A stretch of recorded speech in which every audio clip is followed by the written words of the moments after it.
My name is Liz Partsch. And I am Paul Rowley, And welcome to Farm and Dairy's Weekly Rundown. where we will be giving you a rundown of the latest stories in this week's paper. Yeah. So exciting. And just want to say hello. I am back. So glad to be here. I have been gone for like a minute. Yeah, welcome back. Thank you. Yes, I am thrilled to be returned to the Weekly Rundown. Let's see. In summary, new glasses, new cell phone, which I do not have presently, new car battery, which I think we talked about before I left. Those are the newest things that come to the top of mind. Wow. That a lot of important new stuff. New oil change. Yeah, got a new oil change. Always something. But I did, so lots of new things. That's what you missed on Glee while I was gone. Yeah. So, well, as a welcome back gift, Paul, would you like to kick us off? Oh, our sure. Stories? Well, I would be happy to. Okay. Well, let's get into it. All right. So let me set the scene here. So we're talking Maumee River. All right. That's where I was a couple of weeks ago. And I was actually on a boat. I'm on a boat. It was a lot of fun. And I am standing or holding onto the railing, and I'm looking over across the Maumee River, which, by the way, is kind of it's an interesting place because it is like the convergence of a lot of different things. So like there's the city of Toledo, where this specifically all takes place, and where I was in Ohio, and the Maumee is home to a bunch of things. So there's recreation happening all along the riverbanks. Like people are fishing, people are just like sitting along the water and hanging out. And there's like jogging paths and like stuff like that is very nice. And then also there's like highways that are all around here. There's obviously a big city that's like right here as well. And then also where those highway, by the way, so you really understand that like a lot of things get moved across the highways. Like you see trucks and stuff moving across the bridges and all of that. And then also there are like warehouses, factories, giant silo things where grain is kept. And so there's agriculture. And then there are giant like freighter ships that are obviously well known to the Great Lakes that move stuff obviously across the river and then into the Great Lakes and beyond. And so there's just like a bunch of stuff happening on the river. Busy is definitely a way to describe it. And then, of course, overhead, there are bald eagles, like fully soaring, fully realized bald eagles are here, which is like, I guess my brain couldn't quite compute like how they got here. But I'm going to tell you why they got here. So anyway, this is how I began my article, really, that I wrote for you all in this week's paper. And it's hard to miss what 20 years of the Western Lake Erie Basin Partnership has done for the Maumee River. And it is partly due to their efforts that the bald eagles were able to come here and thrive. So what are we talking about? So this is the Western Lake Erie Basin Partnership. They were formed in the mid 2000s or so, kind of when like the pop music was better, and like, you know, they were like really like, let's like fix our waterways and fix all of the rivers and tributaries and water of the Lake Erie Basin here. It is a collaborative effort that brings together a lot of things. Agencies, universities, farm groups, conservation organizations. There's a ton of partners. And it pools money and research to carry out projects that reduce phosphorus, pools science as well. All of this is to help reduce phosphorus pollution and restore wetlands and wildlife habitat in the Maumee River watershed and western Lake Erie. So why we were here was on the boat specifically was to look at a couple of river islands that almost nearly completely eroded away from years of dredging and years of erosion until they were actually spared and rejuvenated and restored by a lot of partners as well, including the city of Toledo, the Port Authority over there, and money and construction funds and everything actually came from H2 Ohio, which I've prattled on about a lot on the pod and covered a lot of, and then also something called the Great Lakes Restoration Initiative. So all of this, it was about $13 million to save these islands. Now, why would you want to save these little postage stamp islands in the middle of a very, very busy river? Well, it just so happens that they are important for supporting habitat, number one, for fish, for birds, for like those eagles. And that is really cool to definitely give them a place that they can just be wild. These native populations that are really important to support in our waterways and in our state. But also, these little islands do more than just support habitat. They also help, like, how I don't want to say this, blunt like the force of waves because it can get really choppy in the Maumee. And so they definitely like subside wave action in the water. They also hold on to and filter sediment in the river. So that is definitely nice. And they also hold on to any sort of like nutrient or something like that because they have wetlands built into them. And as we know, wetlands are like the kidneys of the landscape. And so they do this cool filtering and hold on to these things that you don't want to carry on to Lake Erie, where then you have other problems, such as the harmful algal blooms and other pronounced things like that. So they do all of this work, actually. They're put to work. And so they've been reinforced and they've been given all of this extra pizzazz. And we got to see kind of like what they look like. I think they were finished last year. And so it was nice to see them kind of like 1 year in, you know, kind of where a picture, a portrait of these little islands that we kept some distance from, but still got to see kind of like the main features of. So that was really, really cool. So they do all this stuff. Now, despite like all of the investment that has been made so far in keeping the Maumee cleaner and healthier and keeping, of course, Lake Erie the same way, the Western Lake Erie Basin, which drains parts of Ohio, Michigan, and Indiana into like the western end of the lake, is still kind of haunted by toxic runoff and algal blooms. And so the rest of my article really looks into what is being done about that, how far we have left to go. And then also what I just thought was interesting was basically a case study on like what is happening in a place upriver to try to change that narrative and hopefully find some, I guess, some ways that we can implement some further fixes and further changes to make more of a difference so that we can keep our water even cleaner and more beneficial for the people who rely on it for drinking water, for the animals, for recreation. So that's the economy. Like there's a lot of reasons why you want healthy water. Farmers love healthy water.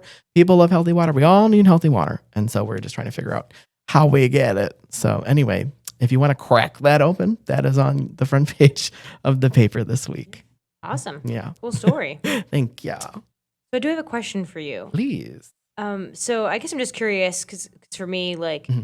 I don't know my information on some of like these different like minerals in the water or Yes. nutrients in the Yeah. water is I'm very, I guess caught up on. Mm-hmm. But why do you want to reduce phosphorus in the river? Like, what is the harm to the Maumee? So there's a couple things that are definitely responsible for it. So I did say earlier that like it's just been dry lately, Mm-hmm. and that is true.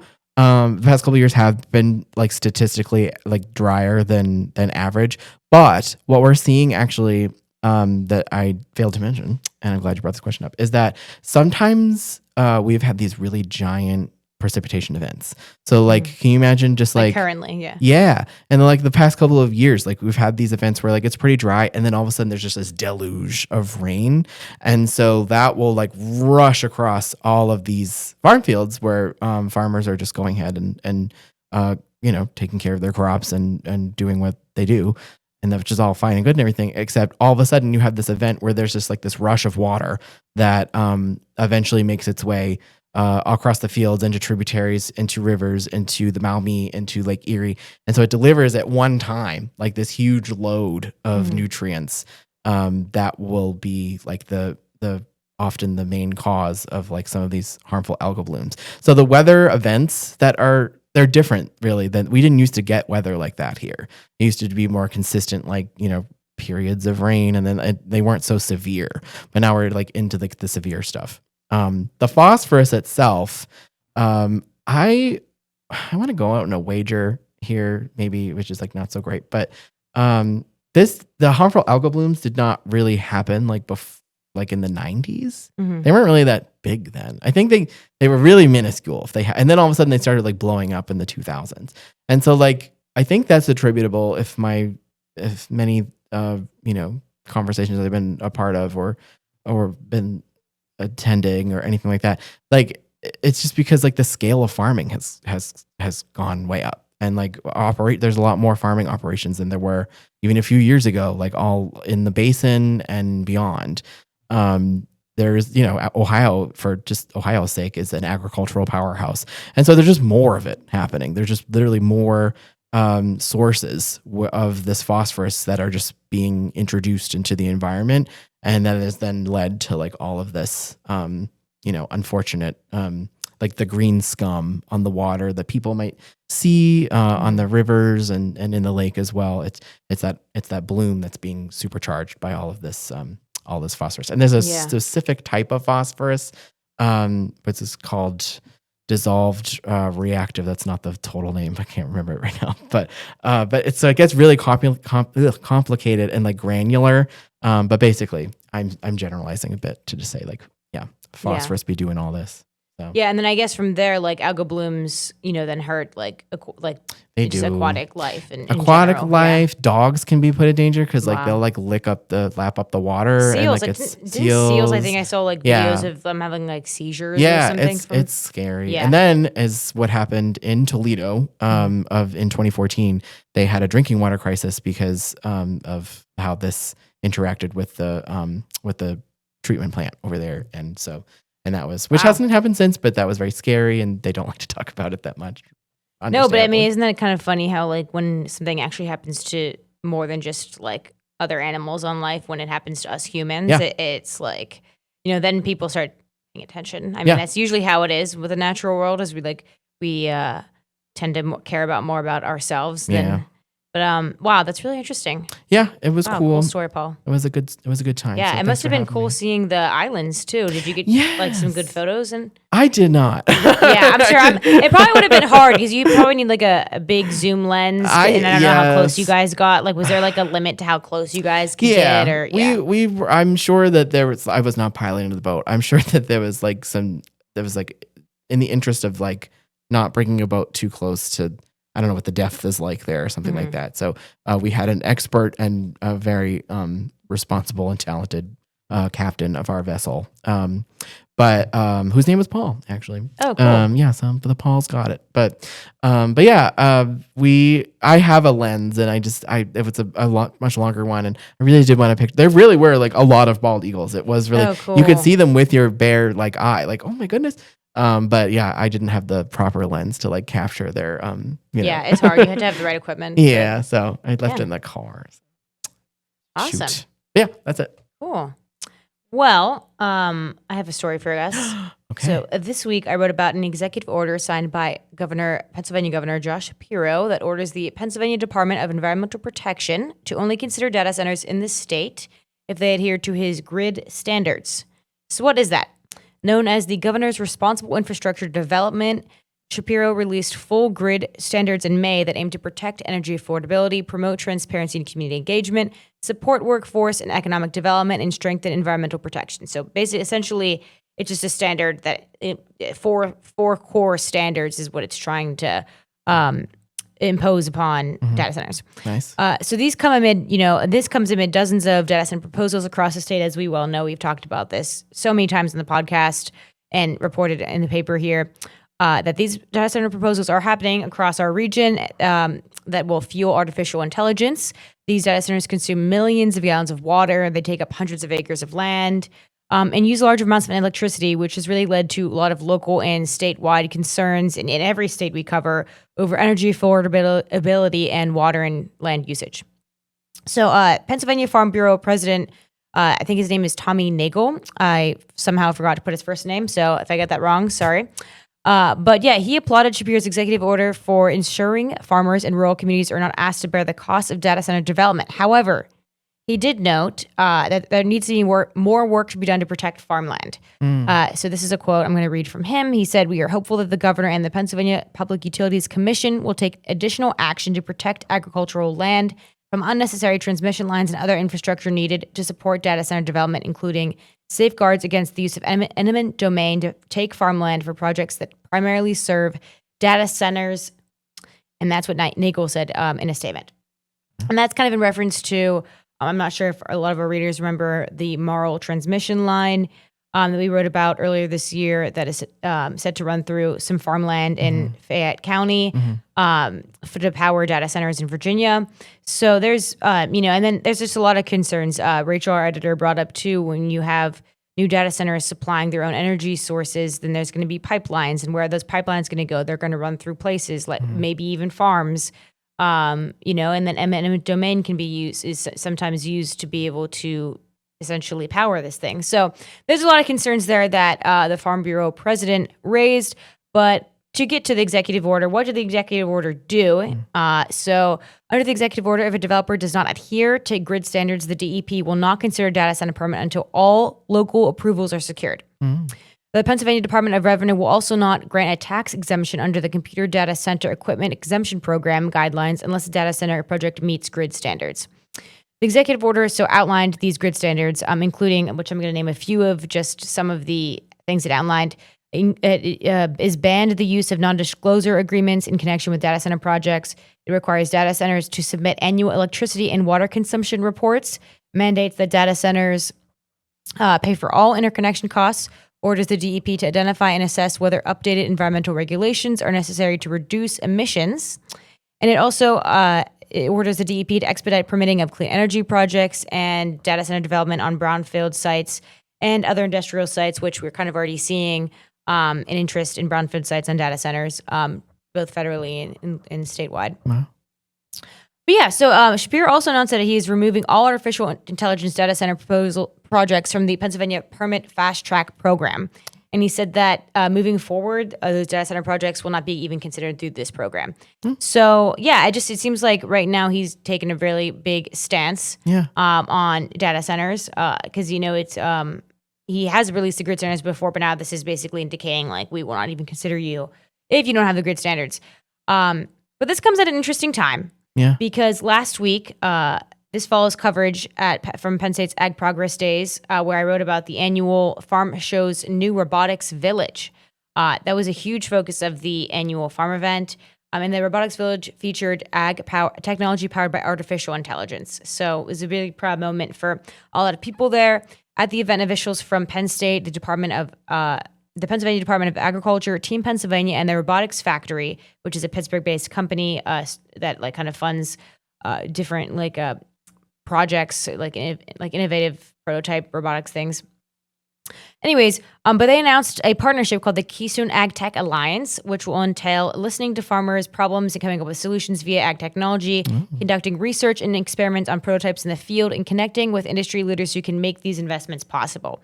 So yeah, these partnerships are an effort to put all the pieces together.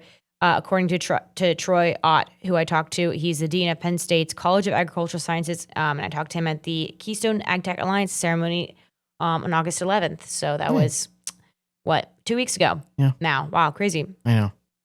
But yeah, and then at the event, I also got to talk to a dairy farmer who really just talked a lot about how ag technology has helped with labor shortages and saved him money on his farm. So Matt Brake, who owns Oakley Farm in Mercerburg, Franklin County, Pennsylvania.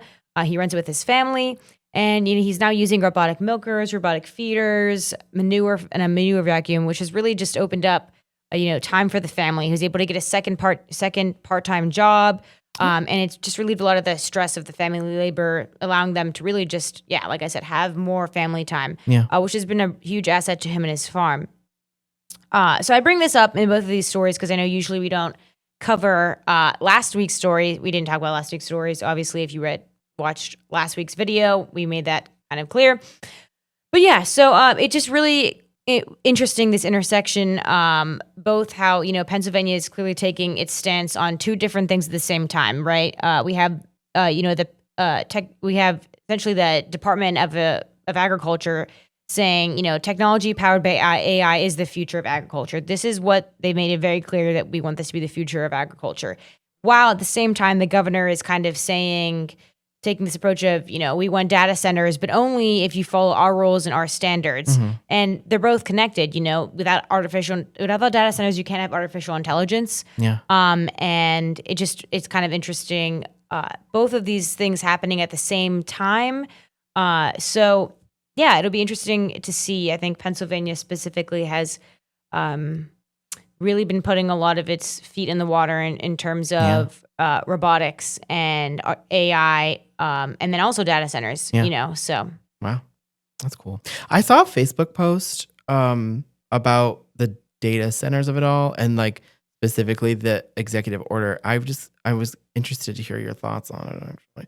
Whether or not it was accurate, because I don't trust anything that I see on my Facebook page anymore. Like I just assume that it's not accurate, but it was about the story and kind of that you just talked about a little bit, and like the limits that is it accurate to call them limits? I guess it is kind of like the retooling of their approach to data centers in Pennsylvania. And basically the post, to sum it up, because I don't have it in front of me or anything, but it wagered that like Shapiro seemed to finally respond to like local concerns about data centers, and like a lot of the new I guess guardrails around according to the posts that I saw around data centers were really like raised by local people that didn't want to wake up to see one in their backyard, basically. Is that an accurate characterization of like where this came from?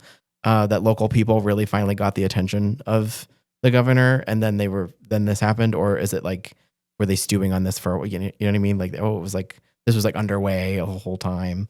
Do you have any insights on that? I don't know. I can't really speak to where Shapiro. Oh, okay. I mean, maybe he's been like kind of listening to community concerns, but some people just don't even really want this in general. Yeah, so I right. wouldn't necessarily say he's. I mean, sure, in a way he's listening because he's making all these like standards, so he's definitely listening to the concerns. Yeah. I think it's really good that he kind of removed the fast track permit program for data centers. Because I think that's a lot of people's concerns is we don't want to just, go ahead and let all of these fast track all these data centers and not know any of this and not have any of these rules. Because really that's the problem. We don't have rules, concrete rules in the state for data centers, which is what this grid standard is doing, is saying you need this, this, this, and this. Because I mean, it's almost like I compare it to like social media and the way social media has just like taking off in the last 2 decades, and how it's always like something happens and legislation always comes afterwards, and we discover all these problems that legislation then has to fix. Like, why do we constantly push something first without having legislation? So I think honestly, this is Pennsylvania's way of having the legislation first before like learning like the bad lessons. That is my opinion, but I do think, and I do think the Pennsylvania Farm Bureau's point is really important. I do think there's a lot left to be addressed, because like, for example, and like literally this is a discussion we had with Rachel earlier in the office, our editor, shout out to her. But she mentioned, there's a clause there that like, data centers have to bring their own connection, like their own power plants, or they have to pay for all of that. But, it's not addressing is like, okay, well then how are they going to, get natural gas? We're very abundant natural gas resources in the state. Likely this will be powered by natural gas. How are they going to build this power plant and then get the natural gas to these power plants, right? We're going to need pipelines. We're going to need to use land. Likely farmland, because where is this natural gas? But in rural communities in southwestern Pennsylvania, like Washington and Greene County, where there's a lot of farmland, and it doesn't really address anything about eminent domain and, again, transmission lines. Like I've been seeing so many articles, especially in West Virginia, of transmission lines being used to power data centers in other states. And obviously that's not Pennsylvania.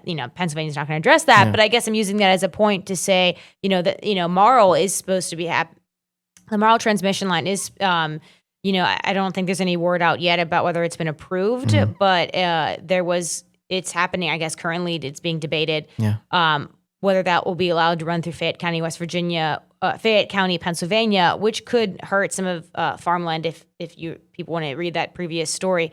But there's just like a lot of things, especially with farmland, like, and it was really interesting to me because at Penn State Progress Days, like I really felt like I couldn't leave without asking Secretary of the PDA, Russell Redding, and even Troy Ott, both of the big figureheads who were spearheading this Keystone AgTech Alliance. I really didn't feel like I could leave without asking them about data centers and all these environmental impacts and people's concerns about it. Right. And they gave some interesting, they basically said, we have so many, and it's in the story, I just didn't read about it now, but I'll, I guess, mention it now, is that, they said that there's so many abandoned coal mine land in this state that we could use, like, soil that isn't, like, considered productive soil. Like, we don't need to use farmland. Yeah. And that's what they said to me. But at the same time, it's not like they're guaranteeing it, Yeah. And so I think there needs to be some type of guarantee that farmland won't be used. I think it needs to be written in there, because until it's like actually like a standard or like law, or like our state government is putting that out there, like there is always the option that can happen. I mean, look at the state of Ohio. A lot of farmland has been turned into data centers. And there's nothing in their law continuing to prevent them from doing that, even though a lot of organizations don't like that. Like the Ohio Farm Bureau has been extremely vocal in saying they don't want data centers or farmland, and yet we continue to see farmland being used as data center land in Ohio. And I don't think, like, what's stopping someone in Pennsylvania from doing that right now? Yeah. So, wow, that was a really long answer. I'm sorry, No, But yeah, I think it's like definitely like good that we're getting like ahead of it, because there should not be data centers coming into the state, in my opinion, without legislation. But yeah, I think I could see some more work from the ag side of things. I think farmers need some more protection. So Nice. yeah. Okay.